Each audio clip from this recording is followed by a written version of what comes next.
Hello guys, तो कैसे आप लोग। तो गाइस, जैसा कि हम सभी जानते हैं, पोकेमॉन वर्ल्ड के अंदर फाइटिंग टाइप बहुत ही पावरफुल एक टाइपिंग है, पर ये बहुत ही ज़्यादा अंडररेटेड मानी जाती है। तो इसलिए आज की वीडियो में हम लोग बात करने वाले हैं top 10 iconic fighting type Pokemon के बारे में। तो वीडियो बहुत ही ज़्यादा इंटरेस्टिंग होने वाली है, शुरू से लेकर एंड तक ज़रूर देखना। सो विदाउट वेस्टिंग टाइम, चलिए अपनी वीडियो को शुरू करते हैं। Let's begin. नंबर 10 पर जो पोकेमॉन आता है वो है हिप्मोनटॉक।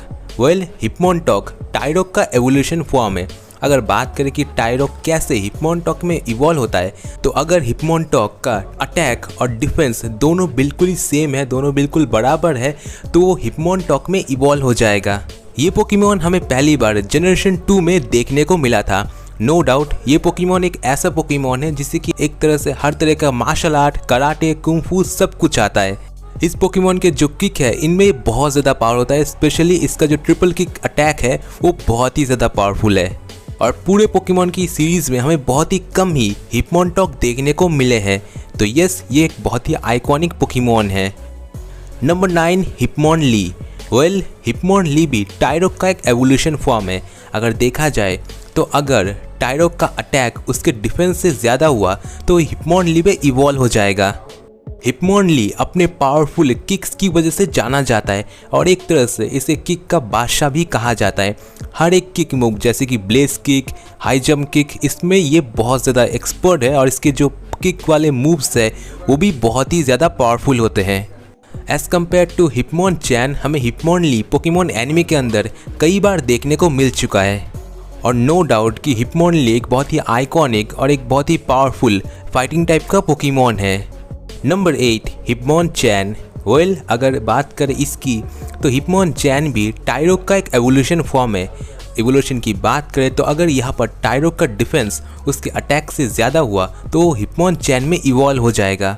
जैसे कि हिप्मोनली अपने पावरफुल किक्स की वजह से जाना जाता है, वैसे ही हिप्मोनचैन भी अपने कई सारे पावरफुल पंचेस की वजह से जाना जाता है। एक तरह से उसे पंचेस की मशीन भी हम कह सकते हैं।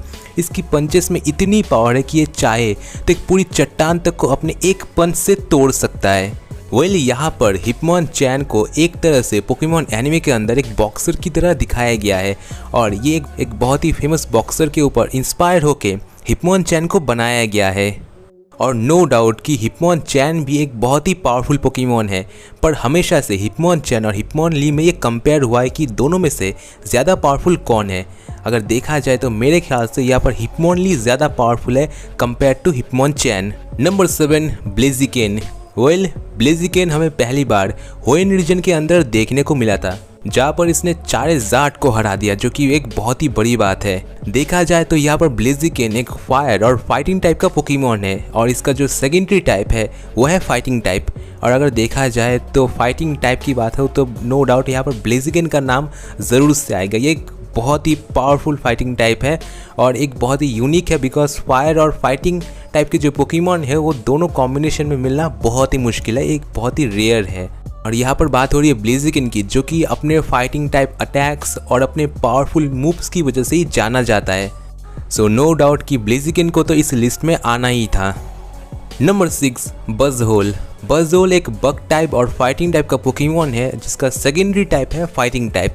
ये एक अल्ट्रा बीस्ट पोकेमॉन है, तो आप इसी से अंदाज़ा लगा सकते हैं कि ये पोकेमॉन कितना ज़्यादा पावरफुल है। बज़होल हमें पहली बार पोकेमॉन सन एंड मून के दौरान देखने को मिला था। वैसे तो ये पोकेमॉन हमें ज़्यादा टाइम के लिए सन एंड मून के अंदर देखने को नहीं मिला, बट फिर भी जितने टाइम के लिए भी इसे दिखाया गया वहाँ पर ऐसा देखने को मिला कि ये पोकेमॉन स्पेशली अपने मसल्स की वजह से जाना जाता है। ये पोकेमॉन अपने पावर को और भी ज़्यादा बढ़ा सकता है, बट स्पेशली इसके बारे में ये बताया गया कि ये पोकेमॉन क्लोज कॉम्बैट में बहुत ही ज़्यादा पावरफुल है। और ये पोकेमॉन का जो स्पेशली यूनिक लुक है वो भी काफ़ी ज़्यादा अलग है बाकी पोकेमॉन के कंपेयर में। साथ में इसका बग और फाइटिंग टाइप पोकेमॉन होना इसे एक और भी रेयर पोकेमॉन बनाता है। नंबर 5 प्राइमेब को कौन भूल सकता है। प्राइमेब को हम जानते हैं उसके अग्रेशन, उसके गुस्से और उसके फाइटिंग स्पिरिट की वजह से, जिसका हमेशा मन करता है फाइट करने का, किसी को पंच करने का, स्पेशली ऐश को। प्राइमेब हमें जनरेशन 1 के अंदर ही देखने को मिल गया था जो कि ऐश के पास था। हालांकि ऐश ने उसे कैच किया था, बट फिर भी बहुत ही शॉर्ट टर्म के लिए ही हमें वो ऐश के पास देखने को मिला था। और उसी कुछ टाइम के दौरान प्राइमेप की जो फैन बेस फॉलोइंग है वो बहुत ही ज़्यादा बढ़ गई। और देखा जाए तो प्राइमेप जो पोकेमॉन है वो काफ़ी ज़्यादा आइकॉनिक है, इसमें कोई डाउट नहीं है। साथ में वो जाना जाता है अपने गुस्से, अपने अग्रेशन की वजह से, साथ में वो फाइटिंग स्पिरिट की वजह से। तो इसलिए प्राइमेप आज की लिस्ट में शामिल है। नंबर 4 ज़ामाज़ेंटा। पोकेमॉन जर्नीज यानी कि पोकेमॉन स्वॉर्ड एंड शील्ड में ये पोकेमॉन एक लेजेंडरी पोकेमॉन है। पोकेमॉन स्वॉर्ड एंड शील्ड यानी कि पोकेमॉन जर्नीज के अंदर ये पोकेमॉन एक तरह से एक शील्ड को रिप्रेजेंट करता है। ज़ामाज़ेंटा प्लस इसका जो पार्टनर है वो ज़ैनिक है, दोनों मिलकर पोकेमॉन जर्नीज यानी कि स्वॉर्ड एंड शील्ड की सुरक्षा करते हैं। ज़ामाज़ेंटा पोकेमॉन एक फाइटिंग टाइप पोकेमॉन है और मेरे ख्याल से लेजेंडरी पोकेमॉन में फाइटिंग टाइप एक बहुत ही रेयर केस है, बिकॉज फाइटिंग टाइप में वो भी लेजेंडरी होना ये बहुत ही रेयर है। किसी भी पोकेमॉन में शायद ही फाइटिंग टाइप हो। नंबर 3 इन्फर्नेब। वेल, जैसे पोकेमॉन होएन रीजन के अंदर फाइटिंग और फायर टाइप में ब्लेजिकन सबसे पहले है, सबसे आगे है, वहीं पर सिनो रीजन के अंदर इन्फर्नेब फायर टाइप में से सबसे आगे और मेरे ख्याल से सबसे टॉप पर है। पूरे सिनो रीजन के अंदर ऐश का इन्फर्नेब और फ्लिंट का इन्फर्नेब मेरे ख्याल से सबसे ज़्यादा पावरफुल है। और इसकी जो स्पेशल एबिलिटी है वो है इसके फाइटिंग टाइप स्किल्स, जो कि इसे और भी ज़्यादा पावरफुल बनाते हैं। ये एक फाइटिंग और फायर टाइप का पोकेमॉन है। इसका सेकेंडरी जो टाइप है वो है फाइटिंग टाइप।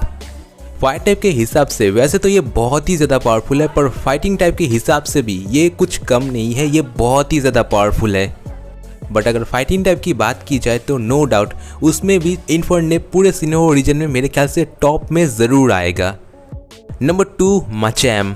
माचोप, माचोक और मचैम ये तीनों पोकेमॉन को हमेशा से ही एक original fighting type Pokemon consider किया गया है। स्पेशली इनमें से जो सबसे पावरफुल है वो है मचैम। मचैम अपने लुक की वजह से काफ़ी ज़्यादा पॉपुलर है। स्पेशली उसके जो 4 हैंड है यानी कि 4 हाथ है वो उसे सबसे अलग और एक तरह से कह सकते हैं सबसे आइकॉनिक, सबसे रेयर पोकेमॉन बनाता है, क्योंकि ऐसे 4 हैंड 4 हाथ किसी भी पोकेमॉन के पास नहीं है। और इन तीनों पोकेमॉन को स्पेशली मचैम, इन तीनों ही पोकेमॉन को हमेशा से ही as a original fighting type Pokemon के हिसाब से कंसीडर और जाना गया है। और नो डाउट है कि ये पोकेमॉन नंबर 2 पोजीशन बिल्कुल ही डिजर्व करते हैं। Number 1 Lucario. लुकारियो हमें पहली बार जनरेशन 4 के अंदर देखने को मिला था, जो कि बेसिकली एक स्टील और फाइटिंग टाइप का पोकेमॉन है। इसका जो सेकेंडरी टाइप है वो है फाइटिंग टाइप। लुकारियो एक तरह से एक फाइटिंग टाइप पोकेमॉन मशीन है, जो कि एक बहुत ही पावरफुल है, कि कोई इसमें डाउट नहीं, कोई शक नहीं। और मेरे ख्याल से लुकारियो नंबर 1 पोजीशन बिल्कुल ही डिजर्व करता है। अगर आपके हिसाब से कोई पोकेमॉन नंबर 1 पोजीशन डिजर्व करता है या फिर कोई ऐसा फाइटिंग टाइप पोकेमॉन है जो कि इस लिस्ट में आना बिल्कुल ही डिजर्व करता है, तो आप कमेंट करके ज़रूर बताइएगा। तो आज के लिए बस इतना ही। वीडियो पसंद आए तो वीडियो को लाइक कर दीजिए, चैनल पर पहली बार आए तो हमारे चैनल को सब्सक्राइब कर लीजिए ऐसी वीडियोस को देखने के लिए। सो मिलते हैं किसी नेक्स्ट एंड ऐसी ऑसम वाली वीडियो में। तब तक के लिए नमस्ते, खुदा हाफिज़, सागर प्रणाम।